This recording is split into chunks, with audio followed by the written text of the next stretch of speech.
Now, All Elite Wrestling's second pay-per-view All Out has come and gone, so now it's time to look back and see what worked and what didn't. Join us now as WrestleMania looks at the good, the bad, and the damn right ugly for AEW All Out.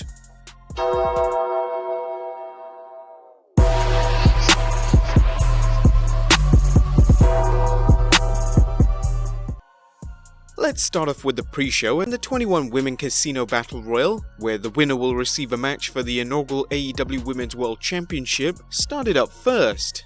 The final two competitors are Nyla Rose and Dr. Britt Baker, with Bea Priestley providing an assist for Rose to eliminate Britt. Nyla Rose wins the Women's Casino Battle Royal and is now the #1 contender for the Women's Championship. Next up, it was Private Party of Isaiah Cassidy and Mark Quinn versus Angelico and Jack Evans. This was a great match with a jaw-dropping finish as Private Party hit the top rope Frankensteiner on Evans, followed by a throwback DDP Diamond Cutter for the win. After the match, Angelico and Evans go to shake their opponent's hand, only to sucker them into a beatdown. A hype video airs of a muscle-bound man and his hot girlfriend being menaced by a gang of thugs. The man destroys him in slow motion and the title reads, "Coming soon, Wardlow." Now it's time for the main show, and a 6-man tag match between Luchasaurus, Jungle Boy and Marco Stunt versus SoCal Uncensored of Christopher Daniels, Frankie Kazarian and Scorpio Sky kick off the show. SoCal Uncensored may have had their problems in previous matches, but tonight they defeated Team Jurassic as they're now known. After the match, all 6 wrestlers raised one another's hands and hug in victory. The next match of the night is Park vs Kenny Omega, and if you like matches deep on work rate and counters, this was your match. Both men relied on counters to keep their opponents from landing their signature moves, and that narrative continued as Pac countered the Cleaner's one-winged angel attempt with his brutalizer submission finisher. After that stunning match, it was then the Cracker Barrel Classic between Darby Allin versus Joey Janela and Jimmy Havoc. AEW President Tony Khan made it clear that AEW pay-per-views would feature more violent content than their TV programming, and this match proved this further as all 3 men brutalized each other in a hard-hitting brawl full of various instruments of destruction. Havoc won the match after suplexing Janela and hitting the Acid Rainmaker through a damn barrel. Yeah, they didn't call it a Cracker Barrel Classic for nothing. Next up, tag team action as best friends of Chuck Taylor and Trent Beretta take on the Dark Order of Evil Uno and Stu Grayson, where the winner receives a first round bye in the AEW World Tag Team Championship tournament. Another solid tag team match with the Dark Order hitting their fatality finisher on Beretta for the win.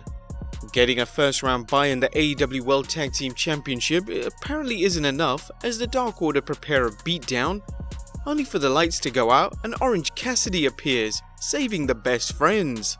Women's match up next as Riho goes up against Hikaru Shida. It's a battle between 2 former stars of Japan's Ice Ribbon to determine who will face Nyla Rose for the AEW Women's World Championship. Riho wins with the roll-up, earning a spot in the match to determine the inaugural champion. Next up, Cody vs Shawn Spears with Tully Blanchard in his corner. Cody makes his way to the ring with wife Brandi, Dog Pharaoh, Diamond Dallas Page and MJF. Unfortunately for Cody, he can only have one person in his corner and he chooses MJF. It's an action-packed brawl that sees Cody prevail against outside interference from Tully Blanchard with the help of MJF and a surprise guest. No, it's not CM Punk, but the legendary 4 Horsemen member, the Enforcer Arn Anderson. AA delivers a signature spinebuster to his fellow horseman as Cody goes after Spears, ending the match with Crossroads. Afterwards, MJF comes up behind Cody with a chair but congratulates him on the win. It was a nice tease for MJF turning on his closest friend. Next up was the ladder match for the AAA World Tag Team Championship as champions Lucha Brothers Pentagon Jr. and Rey Fenix went up against the Young Bucks of Matt Jackson and Nick Jackson. Both teams seemed to incorporate every high spot known to humanity into the match, and yet it flowed seamlessly. The Lucha Brothers managed to climb the ladder to retain. 2 masked men entered the ring and attacked all 4 competitors, then unmasked, revealing they are the Latin American Exchange, aka LAX. Now it's time for the main event, as Adam Page goes up against Chris Jericho, where the winner will be crowned the first AEW World Champion. Both wrestlers put on a show that made it seem that they were fighting for their very lives, not just a world championship. The match was too close to call, and it was down until the last minute when Chris Jericho hits the Judas effect to become the first AEW World Champion. And that was a quick recap of the show. What about the good, the bad, and the damn right ugly? Let's start off with the good. As number 1, a worthy world title. AEW's match to crown its first world champion harkened back to the epics of the National Wrestling Alliance mixed with today's style of grappling. Chris Jericho and Adam Page wrestled their hearts out, and like the world title matches of yesteryear, both the victor and the loser emerged stronger from it. AEW made the right decision putting their world belt on a recognizable star, but they made Page into a top competitor for AEW and should continue building him up on AEW's TNT show, where he'll get another chance at the belt down the line. A rematch and a win against Jericho would make the belt even more prestigious, and will obviously build Page into a huge star. Number 2, a win-win situation. AEW definitely has a potential breakout performer with Luchasaurus. Will he stay in Team Jurassic for now or consider a singles career?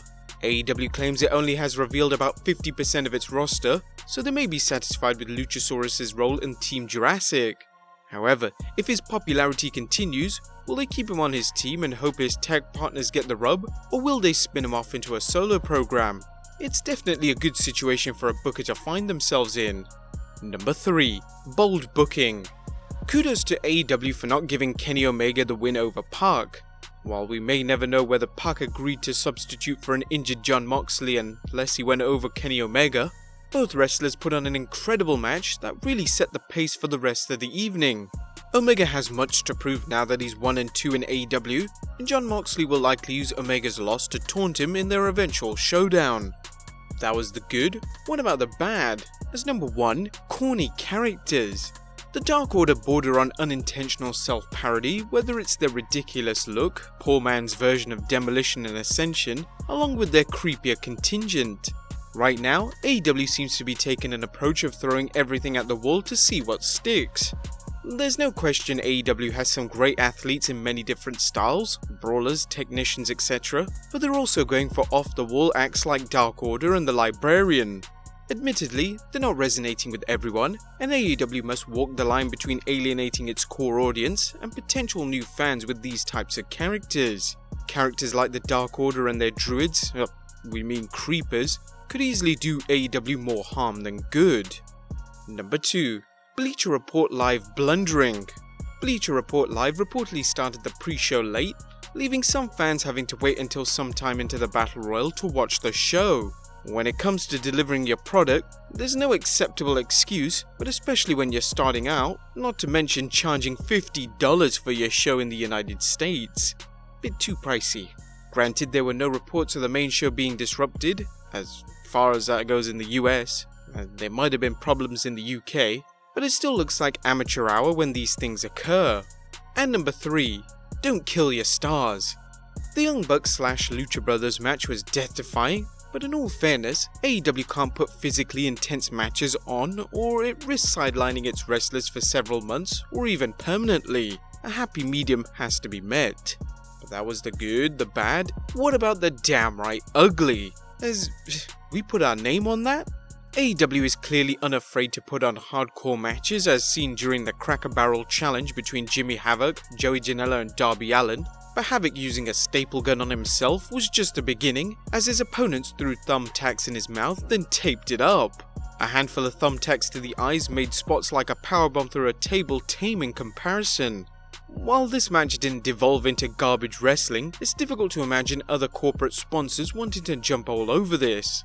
Then again, AEW may be going with the "there's no such thing as bad publicity" approach, hoping to lure in new fans when word gets out about this match and its brutality. You can be certain of one thing, this will give the always hypocritical Vince McMahon more ammunition to use as he tries to distance advertisers from AEW. Was it a good move or a bad move by AEW? It's too early to tell, but in our minds, it was an ugly one. But there you have it, guys. The good, the bad, the damn right ugly, and a recap of AEW's All Out pay-per-view. What did you think of this show? Did it live up to your expectations? Did it influence you whether you'll give AEW a chance this fall on TNT? Let us know in the comments down below, subscribe if you haven't already, follow us on Instagram and Twitter, and I'll see you next time with some more wrestling content.